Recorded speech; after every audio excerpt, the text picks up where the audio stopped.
and then we'll start. So I think Heidi has started the recording. Please let me know when you want me to start, and I will. Heidi. Yeah, that's fine. It's recording now. Yeah. Okay, is that okay if we start now? Yeah, I guess so. People will join while I introduce the seminar. So, good afternoon. Welcome to our first seminar of the International Development and Innovation Seminar Series here at the Open University for the 2021-2022. My name is Lorena Lombardozzi. I'm a lecturer here in economics at the Open University.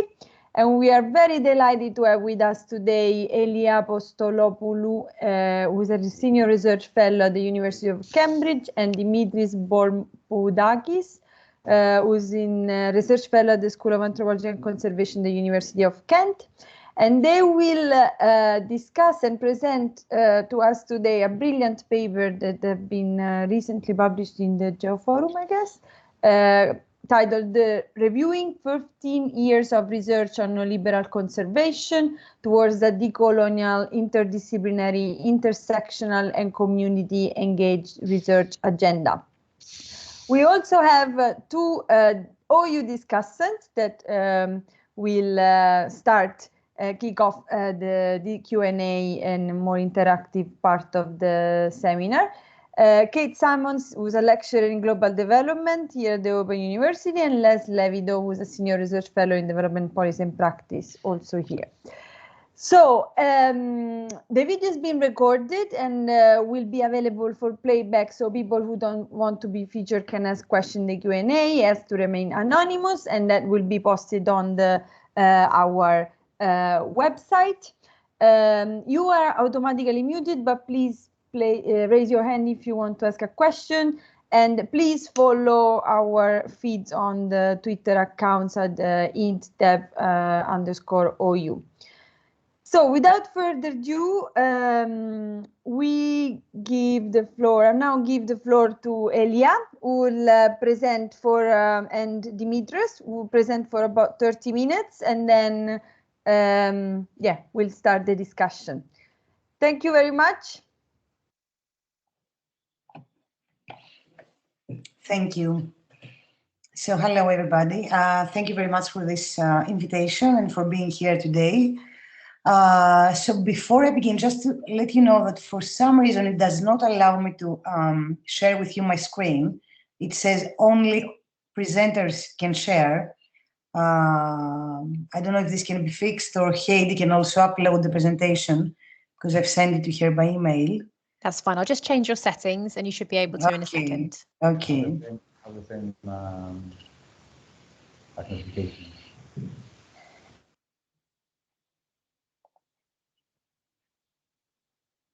Okay. Great.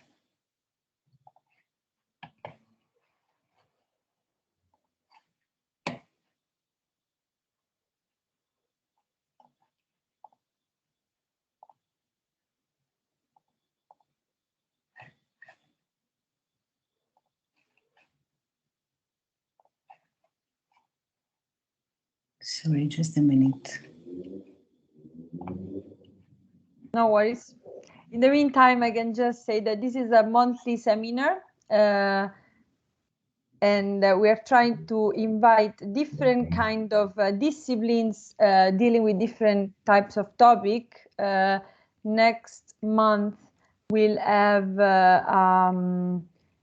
reading from Spru talking about labor demand and environmental regulation. So actually environmental topics are becoming a very important presence this year, which is great. I think we are gonna see your slides soon. I have this feeling. Can you see them now? Yes, yes. Okay, I cannot see them. Oh. I don't know why, but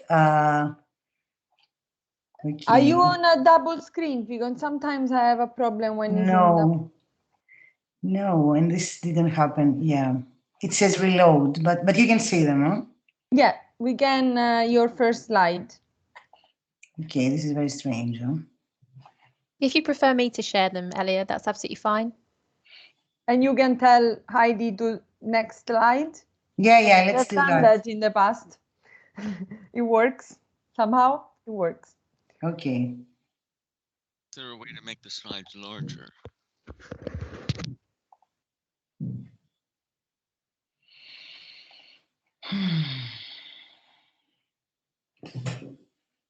Okay, so Heidi will share.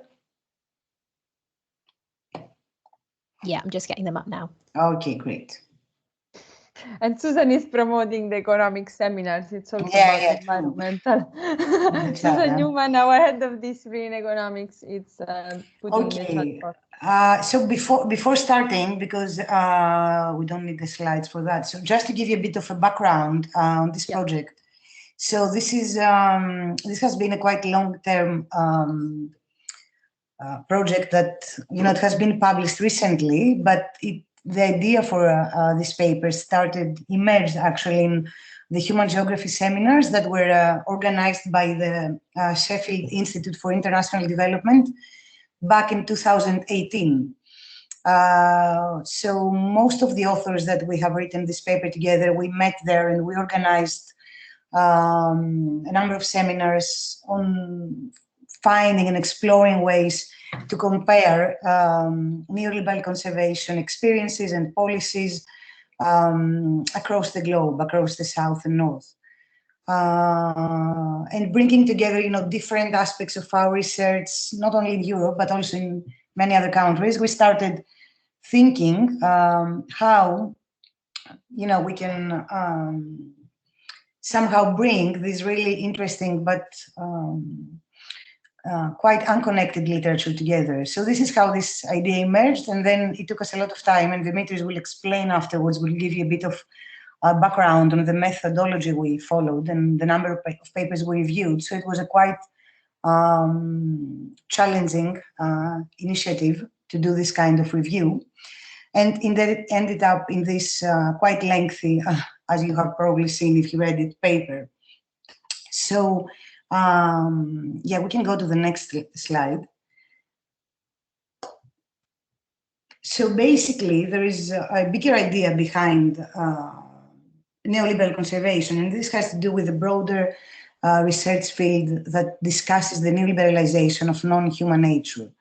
And also, of course, just to say here that this is also quite related with the literature that discusses the neoliberalization of place. And there have been several scholars trying to make this link, and we can also discuss this, the limitations on that a bit later.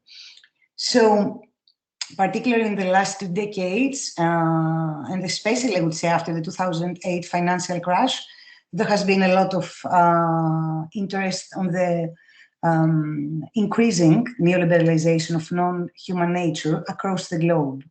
And we have many indications that this is a process that has been linked in many cases and in many countries with the 2008 financial crash and the global economic crisis, in the sense, of austerity politics and the broader privatization, commodification, and deregulation, environmental and planning policies. Next slide, please. So this is not, of course, something new. I mean, neoliberal responses to environmental problems have been particularly eminent since the, we would say, the 70s and even more the 80s.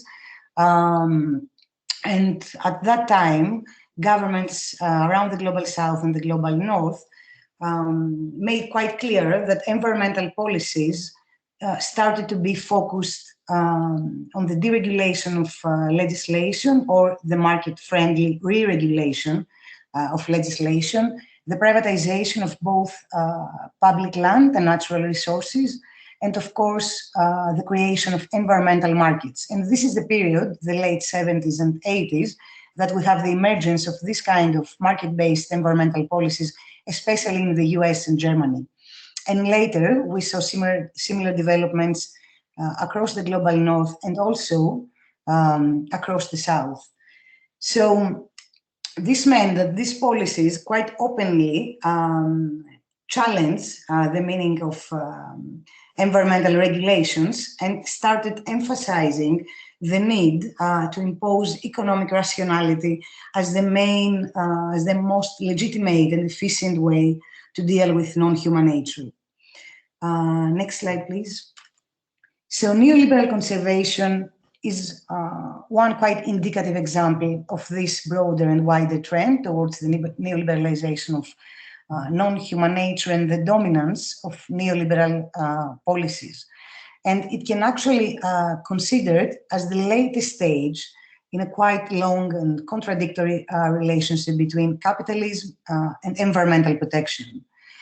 And we say that it's actually, it may be the latest stage in this relationship, but it's also quite important in both qualitative and quantitative terms because it reflects an increased intensity and various forms of capitalist invasion into non-human nature. So in a sense, we have, we would say that capitalist relations and the capitalist mode of production is directly influencing policies designed for the protection of nature. And it's quite important to say here that, as I mentioned a few minutes ago, this is linked to the crisis, and this is linked also to a broader and wider attack on the welfare state. And I will say more on that in our concluding thoughts. So, next slide, please. So neoliberal conservation is often described as having at its core this idea that if we want to save nature, we should bring nature conservation to the market. And this also means that we should attract private investment to nature conservation. I'm sure that you may have noticed that in the last, especially in the last decade, we have a major increase in framings of wild nature or wildlife or non-human nature in monetary terms. There's a lot of discussion on the value of nature, and there's a lot of discussion on finding ways to promote the economic valuation of nature. So this is part of this process that we term as neoliberal conservation. And of course, if you're familiar with this research, you will already know that this forms part of a broader research on issues like neoliberal natures or capitalist natures, or as I mentioned before, the neoliberalization of nature. And these fields are quite interrelated, but they are also distinct in a way. And Dimitris will say more a bit later on how this work differentiates from similar initiatives and reviews. Next slide, please. So examples of this wider shift towards neoliberal conservation are, of course, a number of natural capital accounting initiatives, policies focused on the payments for ecosystem services, or policies based on carbon and biodiversity offsetting, and habitat banking or wetland banking. And this kind of policy instruments, market-based policy instruments, as we are calling them, are advancing across the globe, are offering some of the most characteristic examples of neoliberal conservation. Next slide, please. So why is this important? We think that the emergence of this kind of instruments and their increasing hegemony across the globe means that conservation has been increasingly creating new spaces and territories for capitalist governance and also capital accumulation. And this means that we have the intensification of a number of processes like enclosures or privatizations or land grabbing that, of course, mean in most cases the loss of rights for the local communities that are being affected by these policies.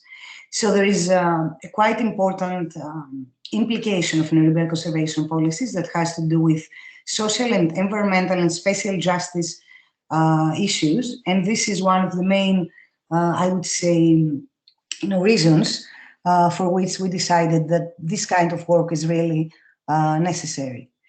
So Dimitris will tell you now a bit more about what exactly we did, and then I will finish this presentation with some concluding remarks and ideas about future research. Thank you.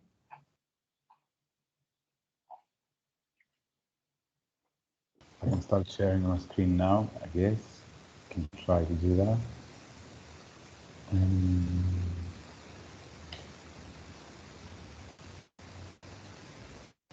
Yeah. Okay. I don't know what you can, let me check what you can see. Content. Yes, yes, yes. Okay, Yeah, that's great. perfect. Yeah. So I'm going to focus today on sort of how like everything but the conclusions and discussion.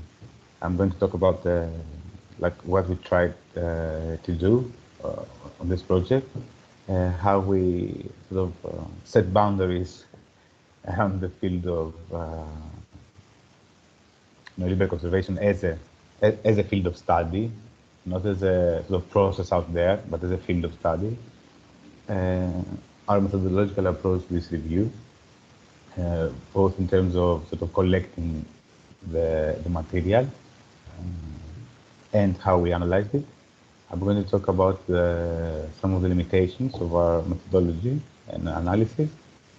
And then I'm going to sort of discuss some of the more descriptive findings or pictorial, like some tables, some graphs. So I'm going to start by what we set out to do and why, our objectives, and how we set boundaries around neoliberal conservation as a field of study. So our overall aim, was to explore the principal ways in which conservation is understood to be neoliberalized, while also providing insights and highlighting who has been studying these processes of neoliberalization, through which and through which methodologies and analytical frameworks. This is the overall aim of this work. And so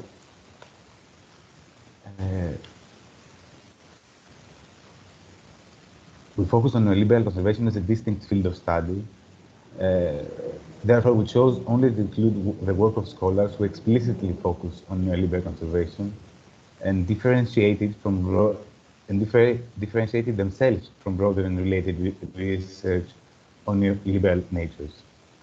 So this is based on our understanding of the field is strongly related to the broader literature of the neoliberalization of nature and neoliberal capitalist natures, like Elia said, like a few minutes earlier, like the work of Karen Baker, Bruce Brown, Noel Castry, James Fairhead, Nick Cannon, James McCarthy, Morgan Robertson, Rosalind Duffy, and many others. Thus, we do not view neoliberal conservation strictly as a subset of neoliberal natures, capitalist natures, but also separate from it. A key difference is that we view or understand neoliberal conservation as an amalgamation of ideology and techniques informed by the premise that natures can be saved, and this is sort of the key verb, through their submission to capital and capitalist valuation. This is the key sort of difference we see between neoliberal natures and neoliberal conservation. And of course, we did not set out to, probably we didn't use these words in the paper, but we did not set out to invent the wheel with our review. Our aim was to take stock of the literature on neoliberal nature, on neoliberal conservation in a systematic manner. Reviews and critical analysis that are focused on neoliberal conservations have been published in the past. However, the different and novel aspect of our paper was that it focused on reviewing a set of the literature that explicitly focused on neoliberal conservation. So in contrast to previous analysis that adopt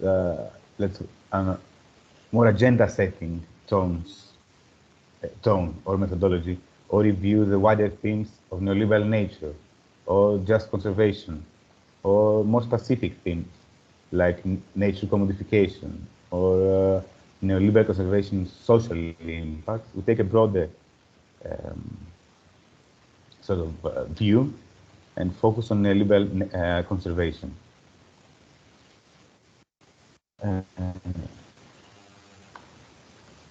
We think this is an important, this was an important avenue of work, of research, for at least three reasons.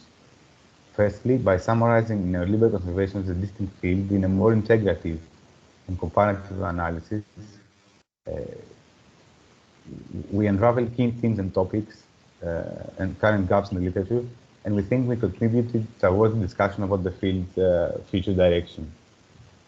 Secondly, by problematizing and exploring the interface between the effect of the neoliberalization of conservation, like the economic, ecological, and cultural impacts of neoliberal conservation, and the resistance to it as a process, we think we can identify how scholarship may be linked to transformative change or grassroots activism and radical practices.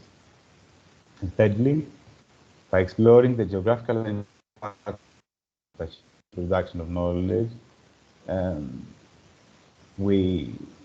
as they reflected in the literature, we think we can lead to the sort of formation, help lead to the formation of a more widely rooted and equitable research field. So how did we do it? What we followed, like a sort of, we undertook an extensive review of the neoliberal conservation literature in the following sort of manner. This is standard but time-consuming manner.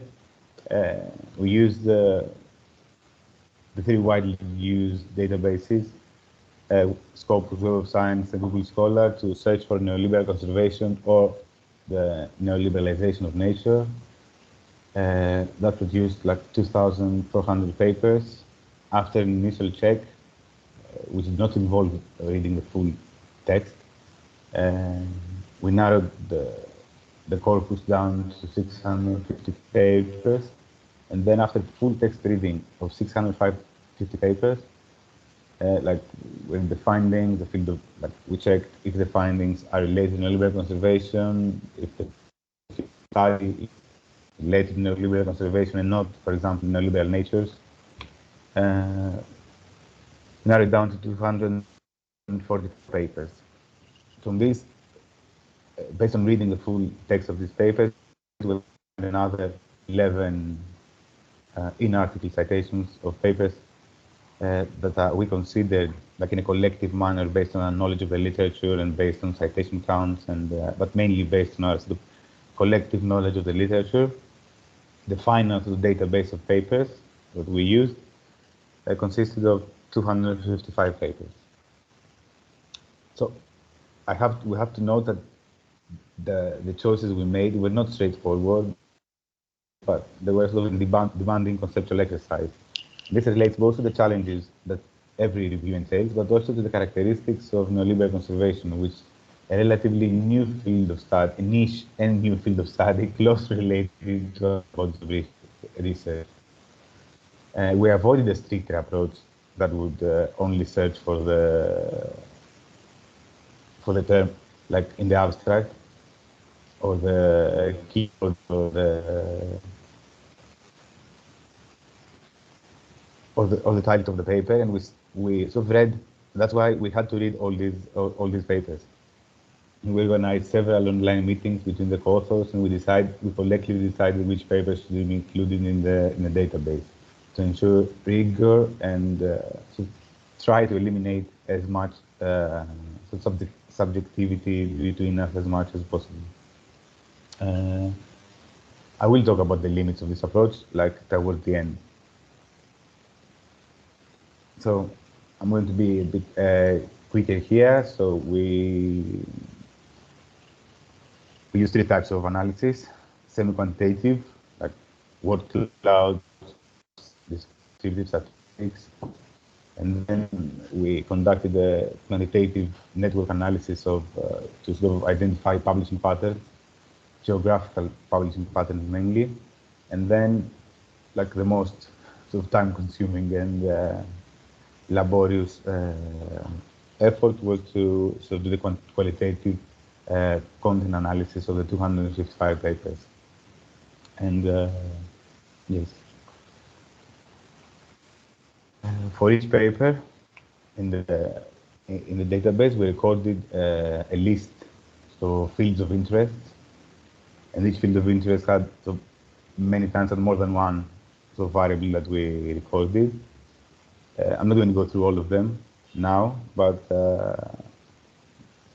like the main ones were related to authors, publication year, and several other sort of characteristics of the of each paper, the countries of affiliation, which were sort of interesting in terms of geographical patterns of authorship, case study research in which country, which were interesting in the sense of what's being studied, methodologies, key theories and concepts, political approaches, and many other things. This was sort of this part of sort of recording information for each paper was using the quantitative and semi-quantitative analysis. Another part of the analysis was related to content analysis. So for some keywords or key processes of neoliberal conservation, like commodification, capital accumulation, privatization, governance and scaling, governmentality, these are keywords that are used in the neoliberal conservation literature a lot as processes, as important processes of within like process of neoliberal conservation. So for each paper we recorded if, and you can see the example in the table below, if they discuss these terms, and if they discuss them, is it just sort of a passing reference, or do they define it? Is it like a core element of the paper? And based on this sort of recording for each paper, we conducted the content analysis, which Elia will discuss its findings later. So I'm just going to discuss some limitations of the. There are some things that we could have done better. Like always, there are some things that we could not help but do in the way we did. So acknowledging these limits is important, but even in the paper, we think through some of the implications in the findings and discussion section. So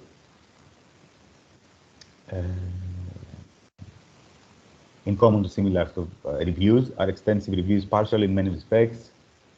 We limited our search to peer-reviewed journal articles and excluded books, book chapters, grade literature, and non-English language literature, which could slightly influence our findings regarding the geographical focus in the literature. Furthermore, corpus of articles was basically collecting using a keyword search. It might have excluded literature outside the social sciences that discusses these ideas, but without referring to neoliberal conservation as such. And another limitation is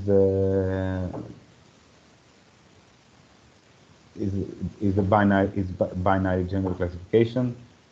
But we try to be as accurate as possible using CVs, because we did it like using the name, photographs, and stuff. But we try to sort of ameliorate this problem using Twitter accounts to check for pronouns or CVs or autobiographies. But of course, there are sort of still some gaps in the approach we followed. Next, I'm going to sort of present, not discuss findings, like mainly those that are sort of easy to present in a presentation. Just sort of a very brief discussion about temporal patterns. So the first papers appear in the late 2000s, but the sort of use of the term of neoliberal conservation starts around 2005, but the big production, let's say, of papers starts after the crisis, like after 2010, 2009, 2010. And I just added these tables to highlight that development studies and development scholars and development journals have been among sort of the core facilitators of this research, the key producers of this research. How can I put it? Like we can see that development studies or development studies among the different mental affiliations that are prominent in the author's list, and the list of journals includes two sort of core development journals, like Development and Change and World Development. And then I'm going to talk a bit about the geographical patterns of production of the production of this literature and the case studies to sort of highlight the difference. So the graph of the left, you can see that the lower the GDP a region has, the more case studies so are focused on it, like Africa, Latin America, Southeast Asia. And on the right, you can see the opposite sort of graph. We can see that the higher the percentage of a country, the more likely it is that it will have more author affiliations, like Europe and North America. Following on from this subject, on this table we can see on these two highlighted columns that, for example, countries like the USA, the stated affiliation for 20% of the recorded affiliation, while only 4.5% of the case studies were focused on the USA. Similar for the UK and the Netherlands and Canada and Australia, Germany, etc. And on the other hand, if we can see like Tanzania, Mexico, Madagascar, Mozambique, only 0.8 or 1% or 0% of the affiliation was recorded in these countries, while there were 7.5 or 5% of the case studies. And we can see a clear sort of north-south divide here, the north being the producers of knowledge and the south being the subjects of knowledge production. And this is like, I think this is my last slide. This is like the network analysis of the collaborative patterns. And again, we can see that the production of knowledge is centered on sort of 5 or 6 countries. And the collaborative patterns between these two countries are stronger. The links between these two countries are stronger. I think that's it from me. Elia will take over and discuss some of the implications of our findings. Now. Thank you, Dimitris. Yeah. Yeah, thank you, Dimitris. So if we can open the presentation again, please.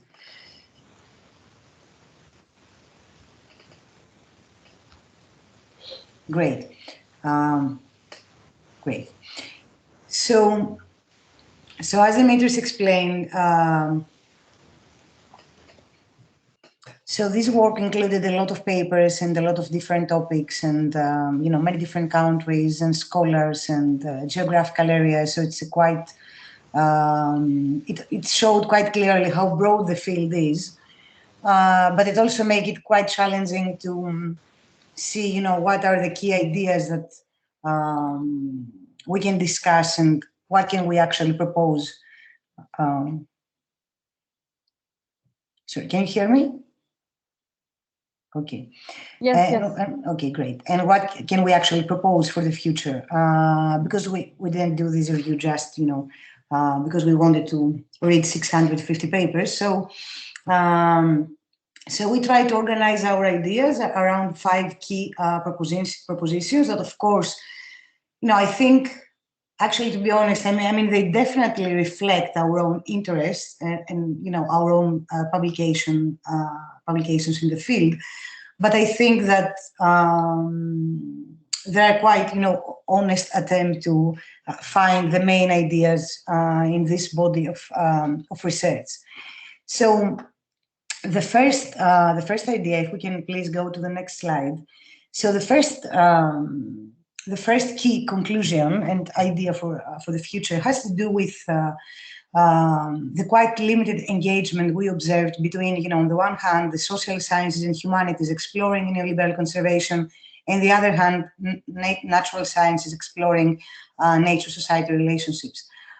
So this is also reflected in the methods, in the sense of a very limited combinations of qualitative and quantitative research. And of course, we know that. I mean, I'm sure that we have all observed this pattern in this kind of literature. But on the one hand, I mean, it reflects, quite real limitations that have to do with the technical language that many times, natural scientists are using and conservationists are using when they're describing nature-society relationships. So, I mean, this kind of approach, this more, technocratic or neutral or non-political approach can actually put actual limits. So it is understandable. On the other hand, we also all know how important this combination of methods can be for describing environmental change and social, environmental, and spatial change. So we think this is something, there are actually quite classical, there's quite classical, research in political ecology and the tradition of political ecology that has tried to make this kind of links.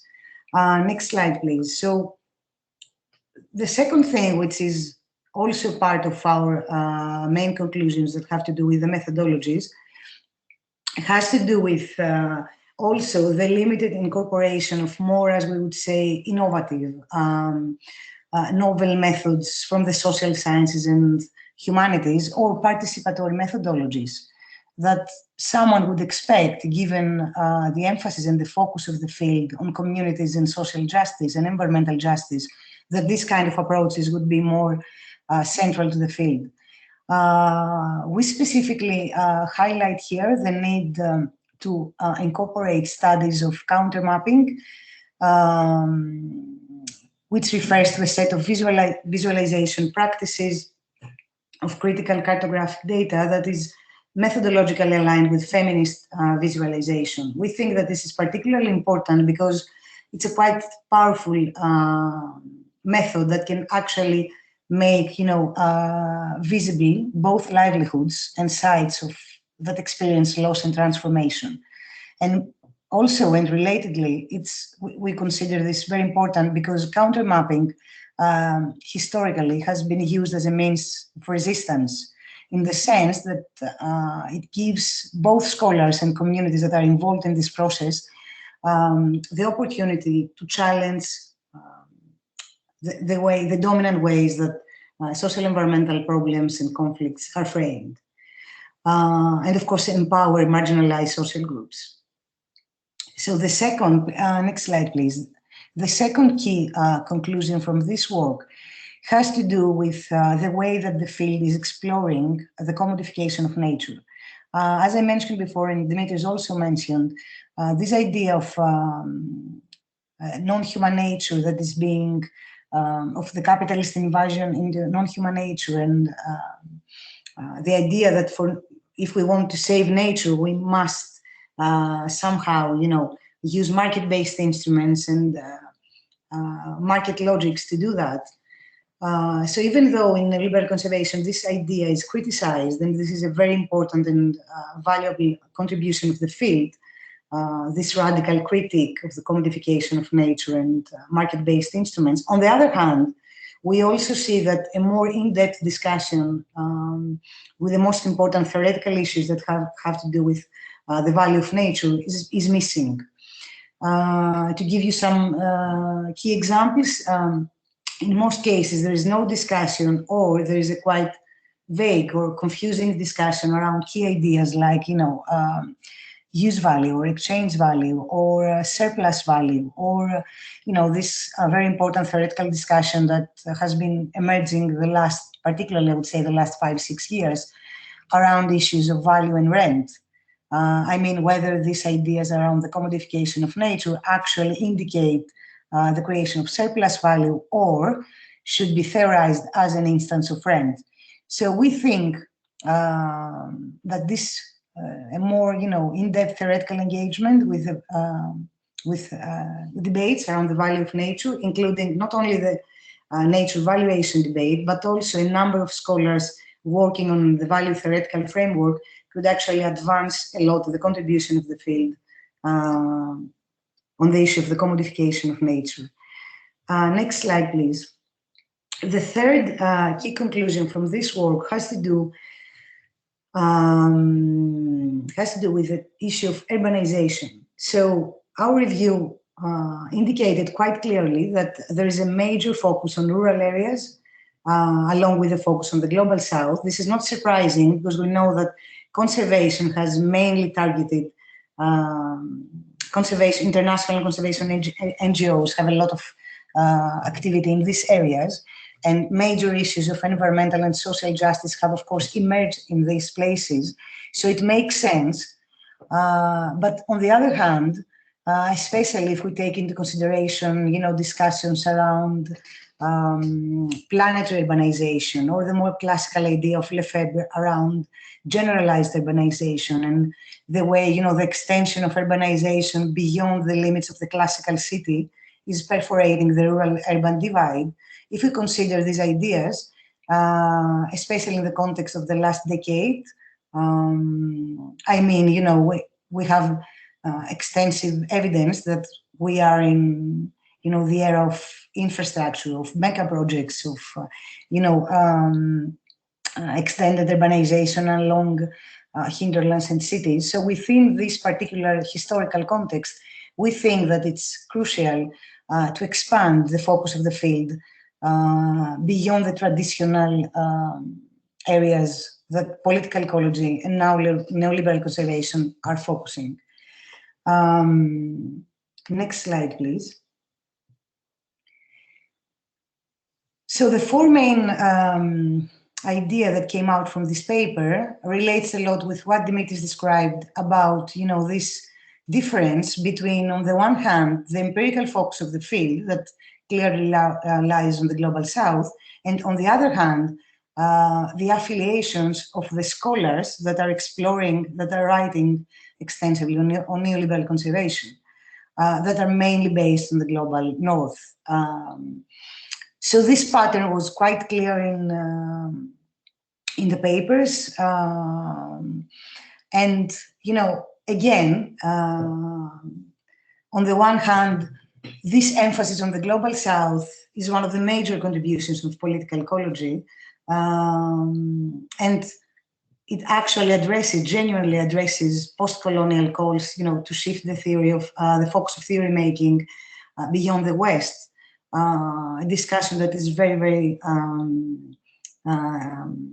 one of the most important discussions that are taking place right now, not only in neoliberal conservation, but also in political ecology, in development studies, in urban studies. So the field is actually, has made already a really important contribution towards that direction. But on the other hand, next slide, please. It also makes, quite obvious the need to decolonize, as we say, conservation studies and conservation research. So the one thing I would like to say here has to do more with theory and methods. I mean, the need to compare the global south and the global north also means that we need to develop, new novel methodologies, comparative methodologies capable to do that. So neoliberal conservation is definitely a global phenomenon. It's a very diverse phenomenon. We cannot easily say that what happens, in Tanzania is the same with what happens in the UK or Greece. On the other hand, we can definitely find similarities, but finding a way, to theorize a phenomenon as global, but at the same time keep this necessary sensitivity to the local and the regional context is, of course, a major challenge. And we think that the field has to address this challenge because this is something that has not been done so far. Comparative research is also very limited, and the focus on the global north is also very limited, even though the last decade, especially in the context of austerity politics, we have seen a major intensification of neoliberal conservation in many European and US contexts. On the other hand, next slide, please. The second important aspect here on adopting a more balanced and comparative view is, as I said before, to make a quite a collaborative, genuine attempt and effort to contribute and actually make real steps towards that direction, the decolonization of conservation. Next slide, please. So I don't want to say here that, to imply that this is an easy and straightforward process. I mean, decolonization is a very demanding and a very long-term process. I mean, in Cambridge, this started 4 years ago. We had in the Department of Geography that I was before joining Cambridge Institute for Sustainability Leadership. For 2 years, we had a lot of seminars, concentrated on attempts to decolonize geography. And I was participating both in, the discussion on urban geography and also on political ecology. And this was extremely challenging. I mean, I know that there are, and Cambridge is a very international environment, so you had the chance to make this kind of discussions, but I want to emphasize this here to say that our attempt in this paper, and that's why we write this, is to write, to try to explain that this is something that should actually be done also in quite practical ways. And I don't want to take more time here, but just to say, include, people from the countries we're studying as co-authors in our papers. I'm just mentioning, a very practical example of that. But this means, a very different pattern of collaboration, very different ways of doing research, of applying for research grants, of setting your research teams, of conducting fieldwork. I mean, we are all, aware of this practice that we may use research assistants in an Asian or African country to conduct research, and these people may not be even visible, as co-authors in a paper. So we also mean this kind of practical things that we don't actually consider practical. We consider them as issues of major political importance, especially for a field that it's quite critical and radical. Next slide, please. And the final key conclusion from this work is that, again, even though there is definitely a focus on issues of social and environmental and spatial justice and the uneven implications and the uneven environmental costs and benefits of neoliberal policies, on the other hand, a more direct engagement, with actual community struggles is much more limited. And we perform a set of specific terms, like conflict or resistance or movement. And we saw that there were very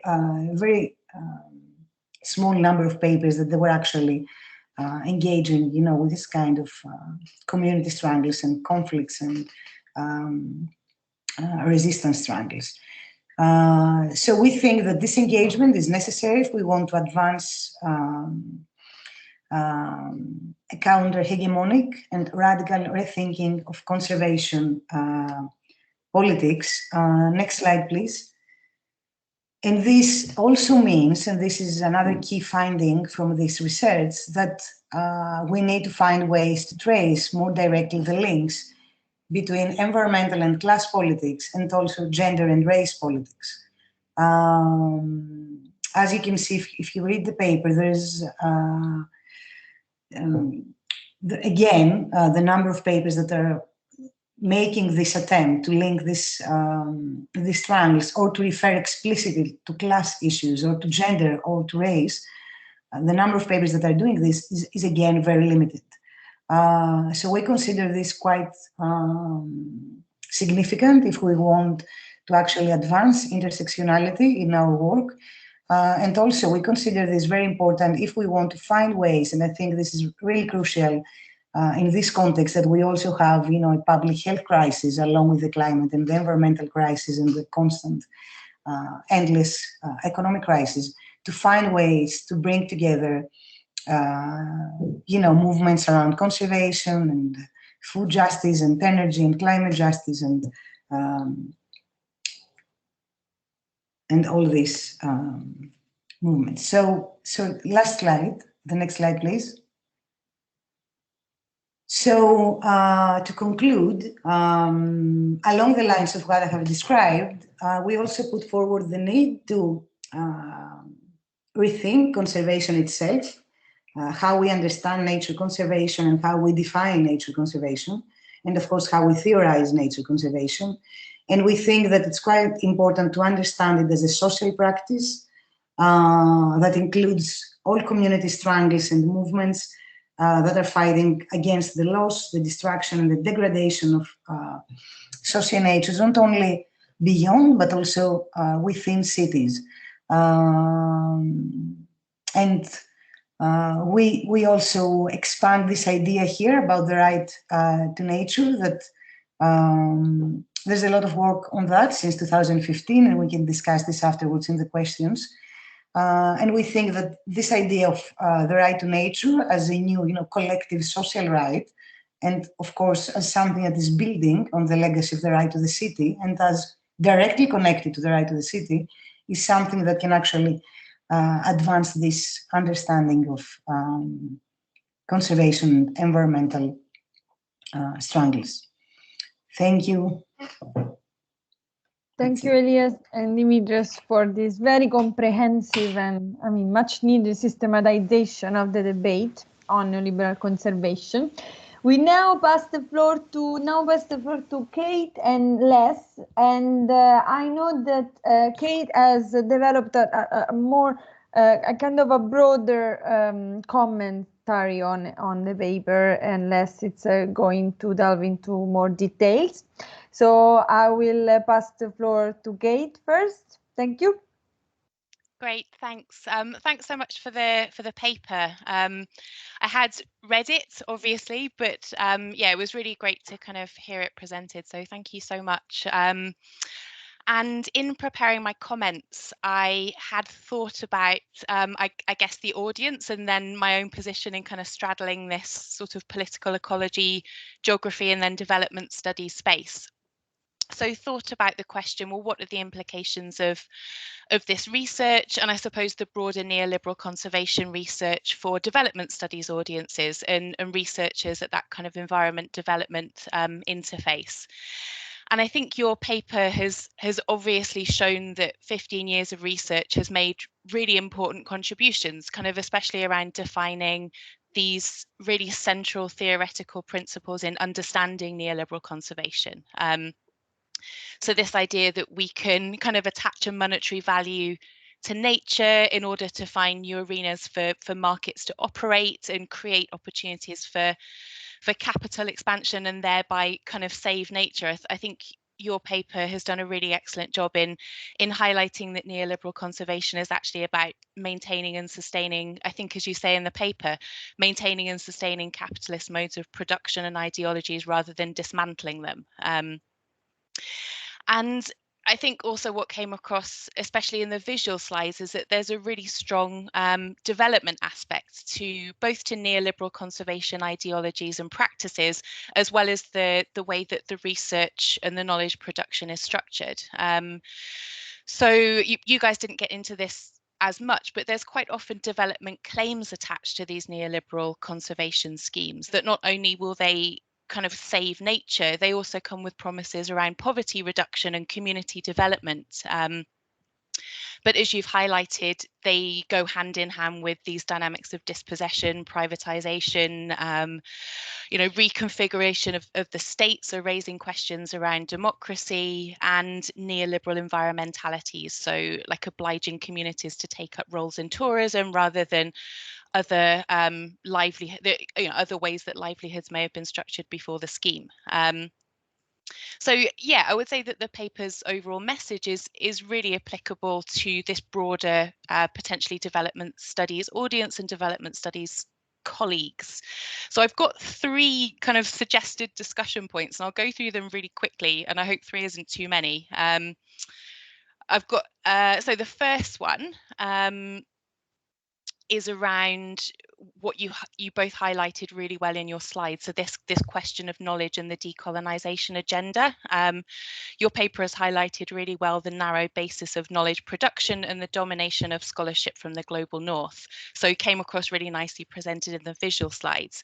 And, you know, potentially that's also something that we could recognize in development studies. And potentially also development practice has an issue with as well.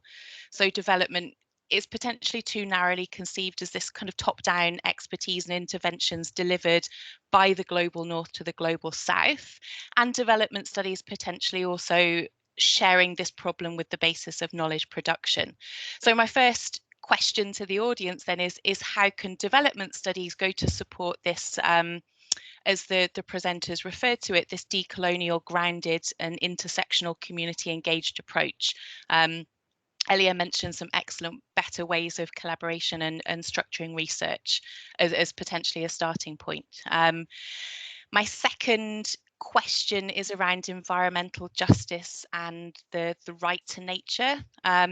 So that the paper framed this as the idea, and this is a quote from the paper, that neoliberal conservation should be seen as a much broader project, that by dismantling state regulation and leaving nature in its conservation to markets and capitalist elites, this entails the loss of rights for the social majority and the marginalized. And Elia, in her final points, kind of linked this up to broader struggles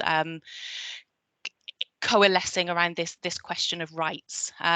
So my questions then, how can development policy and practice support the right to nature? Are there particular development models, so rights-based or degrowth models, for example, but potentially others that could support this right to nature? And does the development discourse potentially have a problem with the idea of nature? So there's an excellent paper by Krithika Srinivasan who argues that the development discourse basically equates human well-being with economic growth and a middle-class consumer lifestyle. So does development need to do some work to incorporate this broader concept of a right to nature? And if that's not too many, I'm looking at my notes now and thinking maybe I made too many points. But the third is around interdisciplinary research and this idea of a closer connection between conservation and again, sort of broader struggles and broader crises in food, energy, public health, etc. So in the sense that there's multiple interconnected crises with neoliberal governance kind of providing us an entry point into understanding them.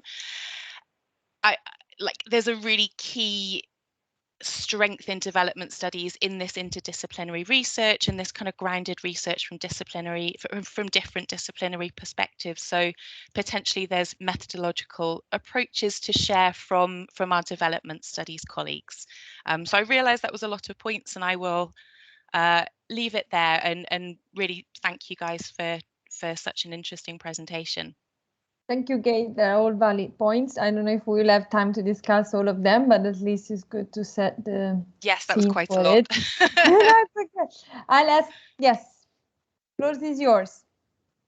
5-6 minutes. Okay, thanks. Yes, thanks you both for the paper. It's an impressive synthesis of so much critical research.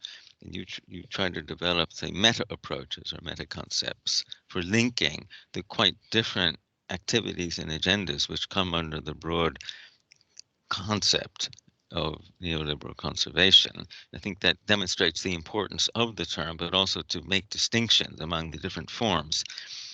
Now, there has been some discussion among critics about whether it makes sense to talk about this agenda as commoditizing nature, in the sense that rarely does the agenda really create new exchange value that is literally sold and bought. It might be more useful to think about even the so-called market-based approaches, involving exchange of money, as really about legitimizing access to nature as either a source of raw materials or as the sink for pollutants, rather than literally turning nature into a commodity. But we should understand them. Why is that happening? For what broader strategic reason is it happening? And one way to understand that is, it goes back to a comment from Marx, that there's a constant conflict over how capital accumulation can ensure the necessary conditions for its activities. And he referred to natural resources there, because there's increasing conflict now over access to those resources because they get degraded, or more importantly, because they have rival uses, obviously, especially in most of the rural South, where then people find their access jeopardized, and more importantly, perhaps more fundamentally, they see commercial activities as a threat to their traditional ways of managing those resources, and a threat to their understandings of what is nature. So in the paper, there are a couple key concepts which I think can help us to understand these conflicts. One was accumulation by conservation, from a paper by Dewan in 2014, the appropriation of non-capitalist or peasant conservation efforts in the Global South, and the rebranding for conservation agencies based in the Global North, thus undermining the former practices of land management. And those conservation agencies can be variously part of the state, or a company, or an NGO. And another key concept there was neoliberal environmentality, from Fletcher 2010, an agenda which aims to change the behavior of environmental subjects, quote, by appealing to economic rationales and altering values and ideologies. So these are just two of many concepts which can be helpful for understanding changes in control over land and its resources, and attempts to internalize an economic calculative rationality among the people who are adversely affected by those commercial activities. And there are multiple actors, sometimes partnership among actors for these agendas, going back to the Castry paper of 2008. It can mean offloading responsibilities to the private sector and or civil society groups, in lieu of interventionist states, with either cannot or will not, take responsibility for nature conservation, and more importantly, for protecting the interests and rights of the people who are adversely affected by, well, it could be carbon credit schemes, or for more conventional commercial activities. So the overall agenda, undermines demands and responsibilities for the state to play a role in such protection. Now, as resource conflicts become more intense, especially between rural people and so-called development projects promising local benefits, such initiatives encounter many difficulties around the quality of natural resources, the authority to control those natural resources. These efforts are disrupted by competing claims, often by local protests, often linked with global NGO campaigns, and all these conflicts have caused reputational damage to companies, whose operations depend ultimately on a positive image in the North. So neoliberal conservation can describe means to soften those local conflicts by internalizing commercial logics even among the supposed beneficiaries, and thus to stabilize access to the conditions of production.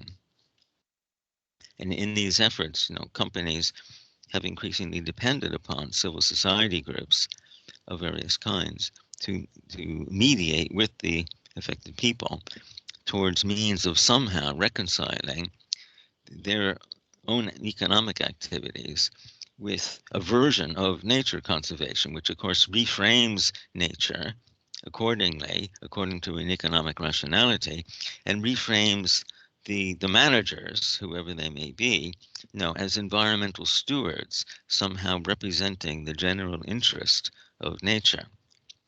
So this can mean something more than simply greenwashing, if only because the process potentially internalizes economic logics of nature as a source and or a sink. And so a key implication for research is to take a humble approach towards firstly understanding the cultural meanings of nature, the forms of community which have managed nature as a commons, prior to these schemes, could be carbon credit schemes or development schemes, which then inherently conflict with those traditional practices and values. So, understanding the neo-colonial roles of these agenda is a prerequisite for having anything to say, about a decolonial approach. So I stop there.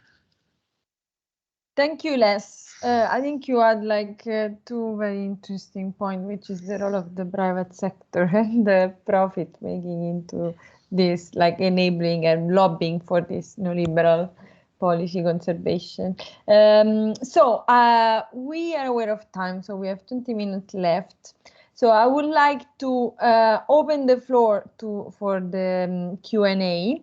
But at the same time, I don't know if Elia or Dimitris has any immediate comments on what has been discussed by Les and Kate.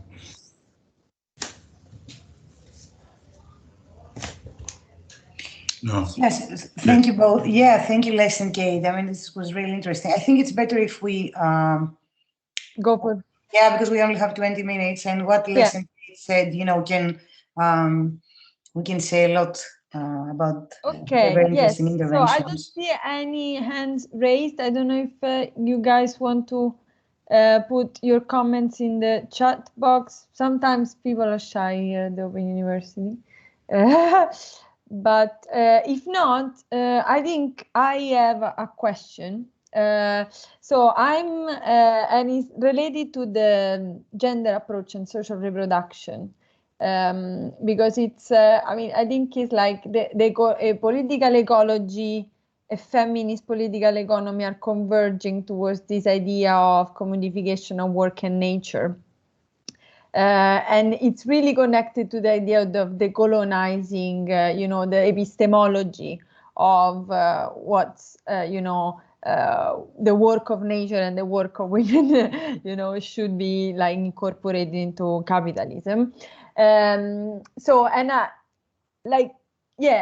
Of course, this is a very systematic and multifaceted review that touches among very different concepts. But I thought that it would be interesting to push a little bit more your reflections on that. Because it comes across many of the themes I'm looking at in relation, for instance, to the greenwashing in the financial market of the European Union, but at the same time, in the indigenous community and all the, all the case studies as, for instance, less work across Central and South America, where you have, this very strong patriarchal structure of the economy, but at the same time, a very extractive approach towards land and nature in general. So from the sense of your broad understanding of this neoliberal conservation approach, what is the role of social reproduction and like gender and feminism in that? If there you see any emerging pattern, and then I leave the floor to other people to discuss and chip in if you have. But I think you can just like comment maybe on this case less and until people start elaborating on their questions. So yeah, so I can see a few things perhaps. So Lorena, what you said, it's really interesting. We haven't done anything on that. I mean, there is no discussion on the paper on these issues, mainly because we haven't found this kind of analysis in the papers we read. So our analysis on gender is very, very, it's quite superficial because actually there weren't many things to analyze. So even though there's a lot on feminist political ecology, for some reason, I'm not sure, I don't know if Dimitris has any ideas on that. Because I mean, we haven't thought why this may be happening, but I guess one reason is always, that this division in between different fields. So, which is, a major issue in academia, that you start, sometimes I'm trying to think as a person who is not in academia, and I'm thinking that if someone, starts writing different papers that they're considered as, being linked to a very specific field, of course may feel that, they're actually interrelated and more or less the topic is the same, but, there are these academic boundaries that sometimes are so, are not allowing this kind of dialogue to emerge. And actually, this is one of the reasons that I also consider this important. And I mean, this is something in general also with the work for the right to nature, and Kate was involved. Les was in the conference, and Kate was then involved both, I think, in the book and then a paper that we have that we're comparing different case studies around the globe, grassroots initiatives. So this work on the right to nature also try to do that, in a way bring together different ideas and strangles and geographical areas that, even though we can see, common links in what we're actually discussing, or, in the dispossession that these communities are experiencing, they remain, separated in the academic literature. So this kind of, even though, what you just mentioned is there is a really great dialogue the last few years and some really good books that have been published around these issues, it's not something that we have noticed, that we have seen in this literature. So, in relation to the paper, I would say that it's something that it hasn't been explored so far. Now, in general, and also linking a bit with what Les said about commodification and critics of commodification. I think I'm one of the critics of commodification. So, and there has been, with other colleagues, we have written some papers on the nature valuation debate, trying to,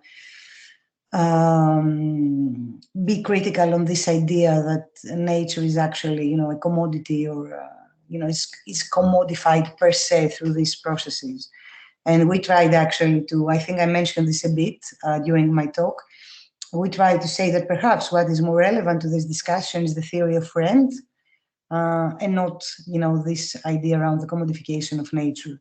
So I know that this discussion also takes place around the work of women, and there is also a debate there, on whether classical Marxist approaches have actually incorporated this. There are Marxists saying that yes, this is part of the classical Marxist analysis. I mean, Marx, not only of Marxists, and there is, this new generation of scholars saying that these issues, along with nature, have not been sufficiently explored in the classical Marxist tradition. So, this is a really important issue. What I would say there is that and this is one thing we try to explain in this paper and put it forward, is that, you know, I think that there is a need in this kind of discussions to be able to separate the new elements of exploitation that we see at this stage of neoliberal capitalism from, you know, the need to be quite specific when we're trying to have a theoretical discussion about, you know, key ideas and terms around theories of value and theories of rent. What I'm trying to say is, you know, that I don't see, I don't follow, I would say, this line of argumentation that says that because things are changing and reality is changing and new forms of exploitation are emerging, we cannot use, you know, the classical Marxist theory to understand this. I think, you know, a really good example of this is David Harvey.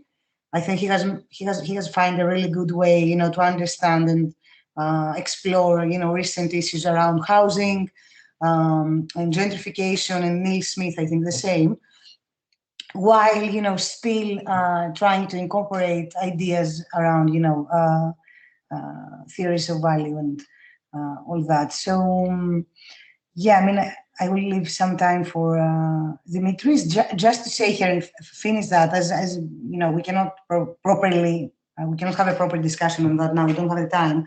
But I would like to say that the main idea around nature is that, you know, it's quite problematic to talk about the commodification of nature without specifying how surplus value is created and without focusing on human labor. And I think a message that we can take from the neoliberal conservation literature, and I know there are scholars that have been started to acknowledge that, is that unfortunately this literature almost never talks about human labor. So how can you, you know, actually, you know, beyond the debate on whether, you know, the Marxist theory of value is enough, or you want to incorporate, I know there are people that are reinventing, you know, the physiocrats, because I mean, these ideas around the value of nature are very old. Huh? I mean, Marx himself in Capital has this chapter dedicated on this idea about nature, who's creating surplus value. But anyway, I mean, I think it's crucial to talk about human labor and explain how this differentiates from the work of nature, or why this is not considered anymore the critical factor in talking about surplus value, because I don't think that we have this kind of discussion in this field. Very interesting. Yeah, no, I agree. Dimitris, do you want to add some more? I'm not going to add anything to what Elia said. I mean, like, there's 10 minutes more. What I'm going to say, like, very briefly, is I don't remember sort of reproductive work, care, or like I don't know, the labor of nature. You know, I don't remember it being a core.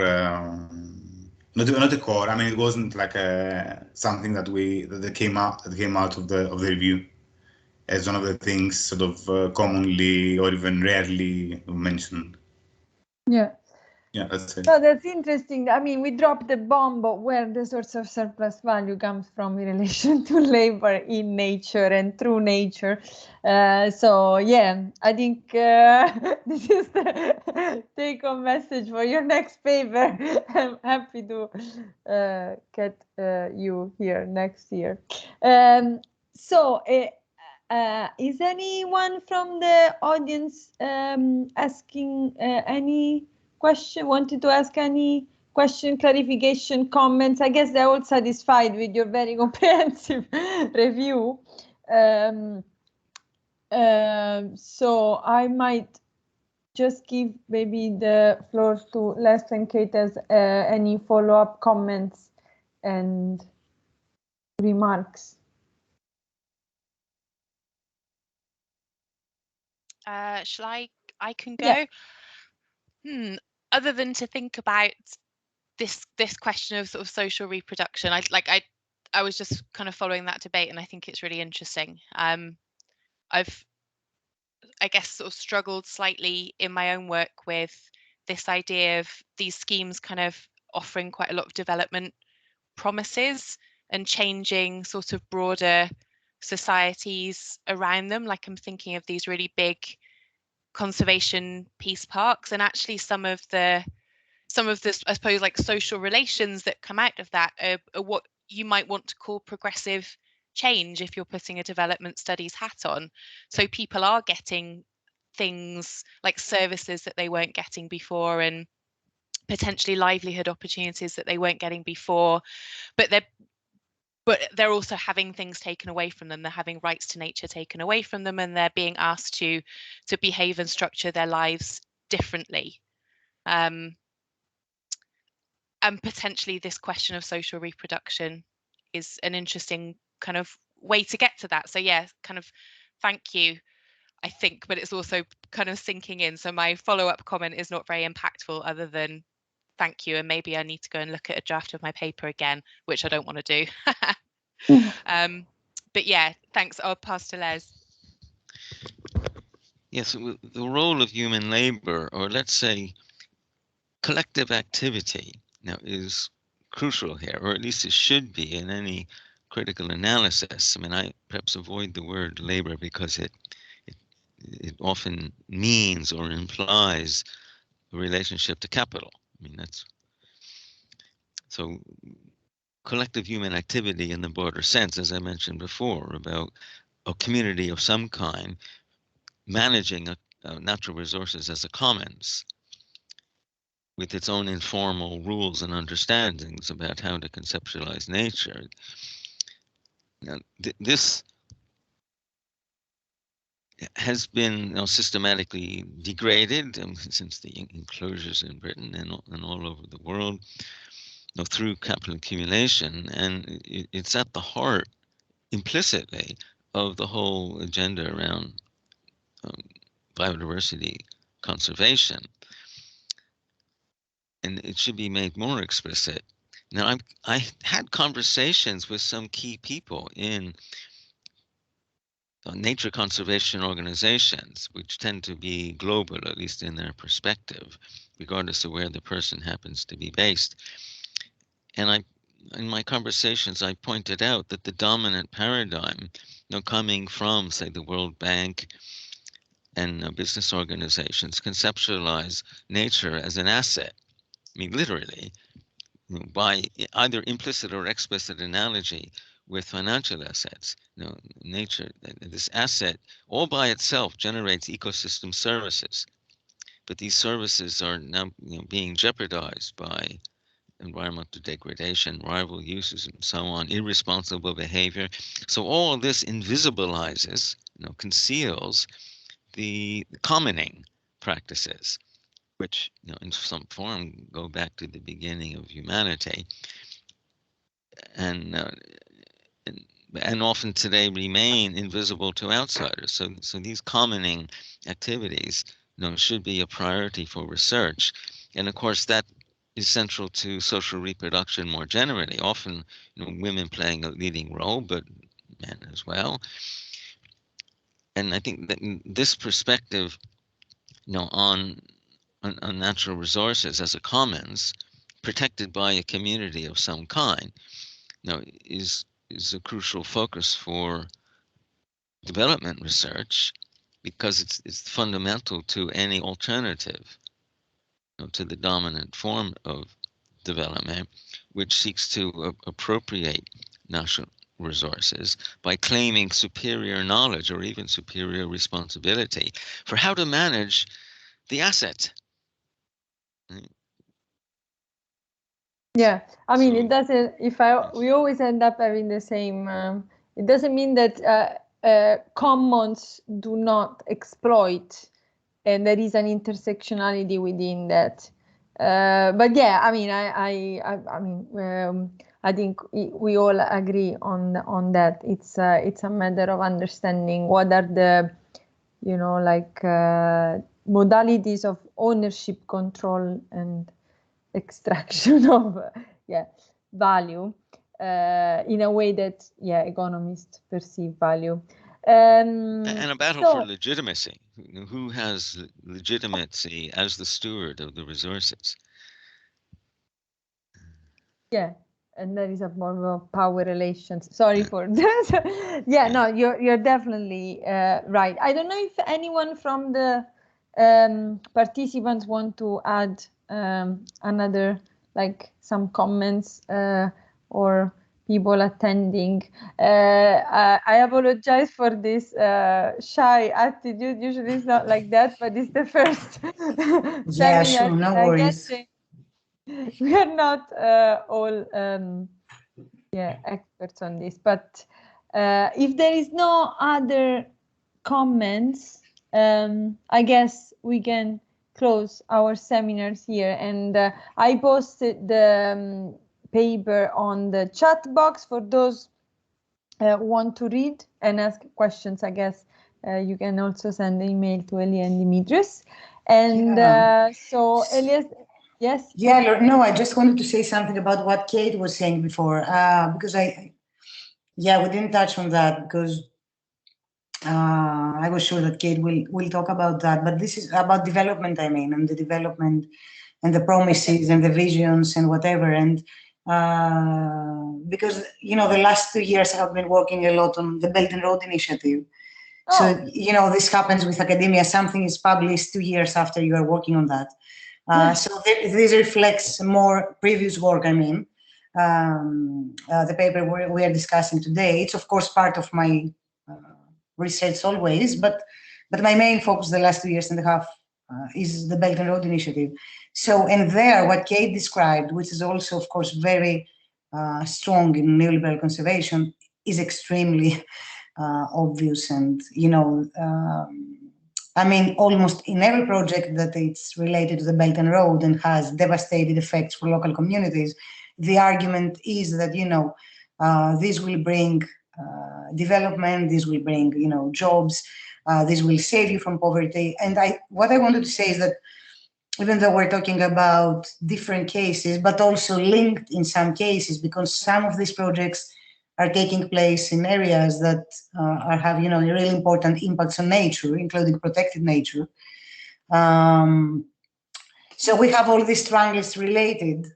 And to bring you back to this idea about the right to nature and the right to the city and how it emerged, actually it emerged from this observation that, in many cases, in one place, we have these parallel, strangles against the dispossession of land, the destruction of a natural ecosystem, and increasing housing prices. And you can see communities struggling, for the same community struggling from these issues at the same time. And then you have academia, separating this in different disciplines. So anyway, this is a major discussion. But what I wanted to say is that I think in all these cases, this development, these ideas around,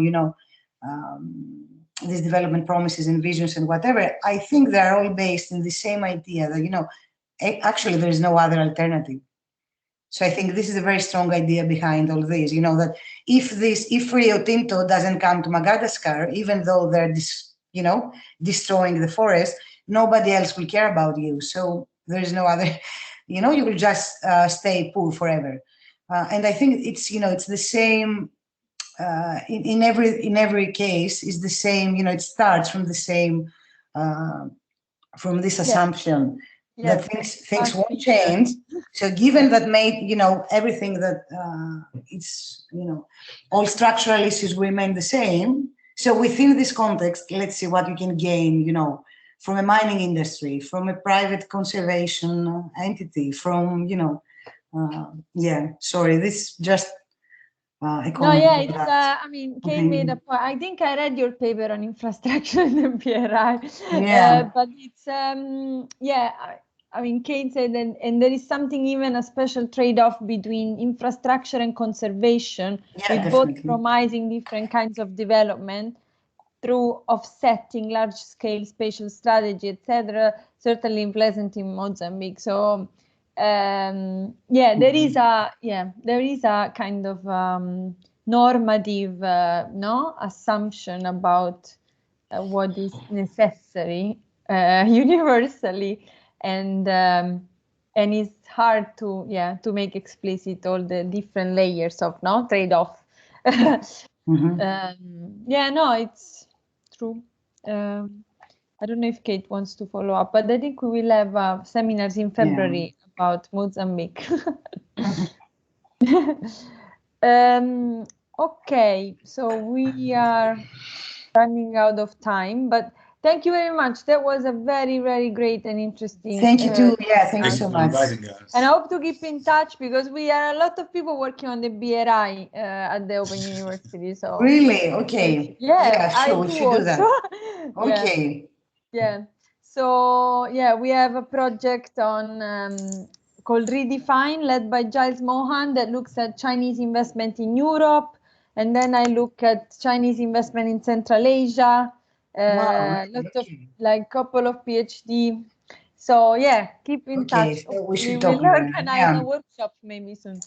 Okay. Yeah, great. Thank you very much. Bye bye. See you on the 10th of November for the next. Thank you. Yeah. Bye. Thank you. Bye bye. Thanks so much, Elia, Dimitris. Bye. Yeah. Bye. Thank you, Kate. Bye. Share it.